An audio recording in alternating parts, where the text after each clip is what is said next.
tag is 45 RPM. From the UK, but based in Bristol. I want everything to look like I'm having fun when I'm doing it.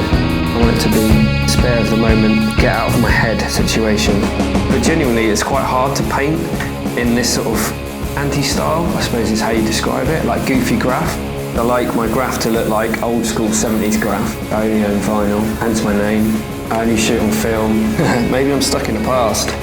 Basically chose to live in Bristol. It's a bit of a mad hippie town, full of an eclectic bunch of mad people and Peter Pans who don't want to grow up. It's quite a good place to paint and live. I just started illustrating nonsense that family members and mates said. You say cockney rhyme and everyone just straight away thinks of London people in films, but as a Kentish lad, my experience of it is quite an English thing to nicknames and just quaint words for stuff. So you wouldn't say, do you want a cup of tea? Just say, do you want a Rosie Lee?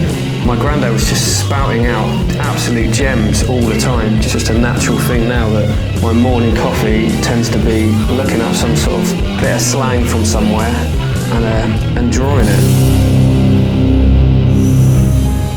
My favourite cockney rhyme words, man, there's millions of them. Like money-wise, like 500 quid would be a monkey, £100, 100 quid, a ton. And then you can cut it down even further, so £10 is a speckled hen, £20 is a score, an apple core. There was an amazing example that my mate told me about the other day when he heard someone say, it's a score for 20 quid, but they'd cockney rhymed cockney rhyme, so they'd made a score, an apple core, and then the bloke can try and barter with him to make it cheaper. He said, cut the apple in half and call it a hen. He's basically saying, I don't want it to be 20 quid, I want it to be 10. But in this whole foreign language, I can't listen to something like that and then not want to illustrate it. It's part of our culture, it goes over your head if it's part of your world, but to outsiders, it's insane.